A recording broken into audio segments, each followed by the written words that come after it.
Hi, I'm Dr. Preeti Mrinalini, a general and a laparoscopic surgeon practicing at Apollo Hospitals, Chennai. So the first thing is preparing the patient. ஒரு சர்ஜரிக்கு முன்னாடி நம்ம என்னெல்லாம் ஒரு checklist கையில் வச்சுக்கணும். உங்களுக்கு இப்போ சர்ஜரி அப்படின்னு ஃபிக்ஸ் ஆகிடுச்சு அப்படின்னா ஜஸ்ட் ஒரு 3 to 4 days முன்னாடி நீங்கள் என்ன பண்ண வேண்டியது அப்படின்னு சொல்லி நான் சொல்கிறேன். So the first thing is preliminary blood test. So உங்களை பார்க்கும் போதே உங்களோட டாக்டர் வந்து எல்லா விதமான ஹிஸ்ட்ரிலாம் உங்களை கேட்டிருப்பாங்க. அதாவது உங்களுக்கு சுகர் இருக்கா, பிபி இருக்கா, தைராய்டு இருக்கா, என்னெல்லாம் மெடிகேஷன்ஸ் எதுக்காக நீங்கள் எடுத்துட்டு இருக்கீங்க அப்படின்ற ஒரு டீட்டெயில் ஹிஸ்ட்ரி கண்டிப்பாக ஷுட் பி டேக்கன். ஸோ அதை பேஸ் பண்ணி யுவர் சர்ஜன் வில் ஆர்டர் இந்த மாதிரி பிளட் டெஸ்ட் எல்லாம் பண்ணுங்க, இந்த மாதிரி எக்ஸ்ரே, அல்ட்ராசவுண்டு, இசிஜி, எக்கோ என்னெல்லாம் தேவையோ அதெல்லாம் பண்ணி எடுத்துட்டு வாங்க அப்படின்ற ஒரு ஃபர்ஸ்ட் ப்ரிலிமினரி அசஸ்மெண்ட். ஸோ இந்த விஷயத்தை நம்ம எப்போவுமே ஈஸியாக எடுத்துக்காம கரெக்டாக சொன்னபடி ஃபாலோ பண்ணுறது இஸ் ஆல்வேஸ் பெட்டர். ஸோ சில பேர் சில சமயம் யோசிச்சுட்டு ஒரு 4 வாட்டி எங்கேயும் திருப்பி கேட்பாங்க, இது கண்டிப்பாக பண்ணணுமா டாக்டர், இது தேவையா, அது தேவையா, இது கொஞ்சம் விலை ஜாஸ்தியாக இருக்கே. But there is a reason why we are asking and suggesting that you do all these blood tests. So ideally இது எல்லாமே ப்ரீ அனஸ்தட்டிக் ஃபிட்னஸ்க்காக தேவைப்படும். இது கூட சேர்ந்து சில பல டாக்டர்ஸோட ஃபிட்னஸ் தேவைப்படலாம். அதாவது இப்போ உங்களுக்கு சுகர் இருக்குது அப்படின்னா உங்கள் சுகர் டாக்டர் கிட்டேருந்து ஒரு ஃபிட்னஸ் சர்டிஃபிகேட் வாங்கிட்டு வாங்கன்னு சொல்லலாம். இதே பிபி இருந்தாலும் we can ask for your cardiologistோட ஒப்பீனியன். அப்படி இல்லை தைராய்டு இருக்குது, இல்லை வேறு எந்த விதமான இஷ்யூஸ் இருந்தாலும் அதுக்குரிய டாக்டரோட fitness we can ask you to obtain. So இந்த ப்ரிலிமினரி ப்ரீ அசஸ்மெண்ட் முடிச்ச நெக்ஸ்ட் ஸ்டெப் என்ன அப்படின்னா உங்களோட மயக்க டாக்டர், அதாவது உங்கள் அனஸ்தட்டிஸ்ட்டை நீங்கள் பார்த்து முன்கூட்டியே எனக்கு இந்த மாதிரி சர்ஜரி ஃபிக்ஸ் பண்ணியிருக்காங்க. So what are my options? நான் ஸ்பைனல் அனஸ்தீசியா, அதாவது முதுகு தழும்பில் ஊசி போடுறது ஓகேவா, அப்படி இல்லாட்டி ஜென்ரல் அனஸ்தீசியா எடுத்துக்கிறது ஓகேவா, இல்லை என்ன விதமான அனஸ்தீசியா நான் எடுத்துக்கலாம், what are my options, and இதோட சைடு எஃபெக்ட்ஸ் ஏதாவது இருக்குமா அப்படின்றத கண்டிப்பாக உங்கள் அனஸ்தட்டிஸ்ட்டை மீட் பண்ணி தெளிவாக கேட்டு தெரிஞ்சுக்கோங்க. ஸோ இதெல்லாமே நம்மளுக்கு தெரியும் போது நம்மளோட அந்த பயம் அண்ட் ஐயோ ஒரு வலி இருக்குமே, பயமாக இருக்கே அப்படின்ற ஒரு விஷயம் ஸ்லோவாக கம்மியாக ஆரம்பிக்கும். நெக்ஸ்ட் விஷயம் என்னென்னா, இது எல்லாத்தையுமே எடுத்துகிட்டு கண்டிப்பாக go back and meet your surgeon and திருப்பி அவங்க எல்லாத்தையும் கோ த்ரூ பண்ணிவிட்டு தேவைப்பட்டுச்சுன்னா இன்னும் கொஞ்சம் டெஸ்ட் கேட்கலாம். அப்படி இல்லை இதுவே போதும், யூ ஃபிட் ஃபார் அனஸ்தீசியா அப்படின்னு சொல்லிட்டு அனஸ்தட்டிஸ்ட் ஒரு ஃபிட்னஸ் கொடுப்பாங்க, சர்ஜனும் ஓகே இந்த டேட்டில் நம்ம பண்ணிக்கலாம் அப்படின்ற ஒரு fixing of the date should be done. So இது எல்லாத்தையுமே தாண்டி இன்னும் நெக்ஸ்ட் ஒரு 2 to 3 days உங்களுக்கு ஒரு ப்ரொசீஜர் ஸ்கெடியூல் ஆயிருக்கு அப்படின்னா அப்போ நீங்கள் என்ன பண்ணணும்? ஃபர்ஸ்ட் ஆஃப் ஆல் பயப்படாமல் இருக்கணும், பயப்பட வேண்டாம். என்னவா இருந்தாலும் you should always remember that any procedure that is planned for you will be planned for you because the benefit is more than the risk. எல்லா சர்ஜரியிலுமே ரிஸ்க் இருக்குது, இல்லைன்னு நான் சொல்லலை. ஆனால் the benefits are way more than the risks. அதனால தான் ஒரு surgery அப்படின்ற ஒரு விஷயமே நம்ம சஜஸ்டே பண்ணுறோம். So coming back to my point where I told you, இப்போ இன்னொரு 2 to 3 days உங்களுக்கு சர்ஜரி ஸ்கெடியூல் ஆயிருக்கு அப்படின்னா ட்ரை டு ஈட் க்ளீன். ரொம்ப outside food, heavy diet அந்த மாதிரி பண்ணாதீங்க. Try to eat clean, stay healthy, take good sleep, good nap and be active. This was the only advice that I can actually give you. And the day before surgery, பார்த்தீங்கன்னா depending on your surgeon's instructions, anywhere between 6 to 8 hours compulsory fasting தேவைப்படலாம். அப்படி இல்லைன்னா சில சமயம் 12 hours fasting கூட தேவைப்படலாம்.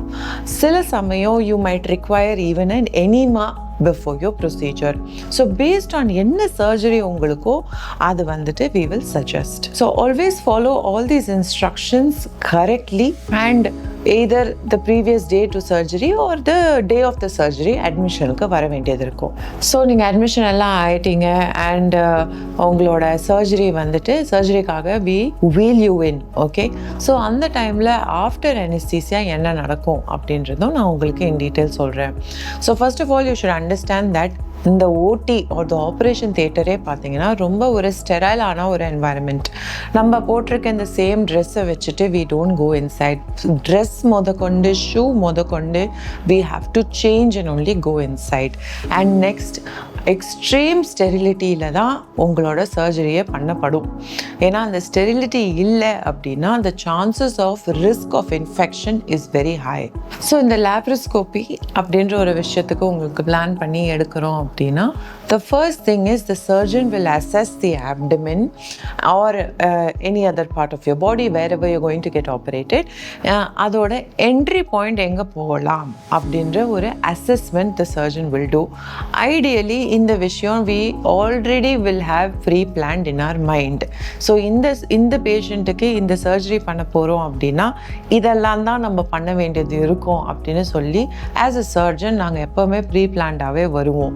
the day before the surgery-யும் சரி on the day of the surgery-யும் சரி our thoughts will all be on the patient only and என்ன விதமான விஷயம் பண்ணால் it is more efficient for the surgery and for the patient அப்படின்ற ஒரு விஷயம் கண்டிப்பாக we go through in our mind. So laparoscopy அப்படின்ற ஒரு விஷயத்தில் சின்னதாக ஹோல்ஸ் மூலிமா we enter the abdomen.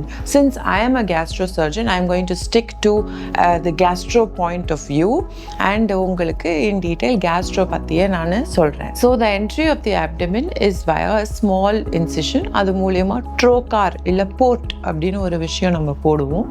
இது இவ்வளோ நீட்டமாக இந்த மாதிரி இருக்கும். அதை நம்ம abdomen உள்ளே போடும்போது it's nothing but it is a way through which our instruments can enter into your abdomen. So அந்த ட்ரோகார் மூலியமாக the first thing that we do is put a camera. அந்த கேமரா உள்ளே போடும்போது camera comes in 5mm and 10mm size usually and அது நம்ம உள்ளே போடும்போது the entire picture of the abdomen is seen. First விஷயமே நாங்கள் என்ன பண்ணுவோம் அப்படின்னா ஃபுல் abdomen-ஐ இன்ஸ்பெக்ட் பண்ணுவோம். So the area of interest, suppose உங்களுக்கு பித்தப்பையில் கல் இருக்குது, இல்லை ஹெர்னியா பிரச்சனை இருக்குது, இல்லாட்டி பேரியாட்ரிக் சர்ஜரி அண்டர்கோ பண்ணுறீங்கன்னா தட் இஸ் ஓகே. பட் அதை தவிர்த்து மற்றது எல்லாமே எப்படி இருக்குன்னு ஒரு ஓவர்லுக் we definitely take. அதுக்கப்புறமா the secondary ports. So this is called the primary port. The secondary ports are the working ports. இந்த ஒர்க்கிங் போர்ட்ஸ்னால் மூலியமாக மட்டும்தான் நம்மளால் இன்ஸ்ட்ருமெண்ட்ஸ் யூஸ் பண்ணி தேவையான சர்ஜரியை பண்ண முடியும். ஸோ அந்த போர்ட்டு எங்கே போடலான்னு சொல்லி ஒரு என்ட்ரி பாயிண்ட் லொக்கேட் பண்ணி we start entering the abdomen and only after that. So இந்த கேமரா பிடிக்கிறதுக்கு தனியாக there is a camera assist. That will also be a surgeon. It will generally be your junior surgeon who holds the camera and assists the primary surgeon. So the primary surgeon is the one, அவங்க தான் வந்துட்டு அந்த ரெண்டு instrument மூலிமா we operate.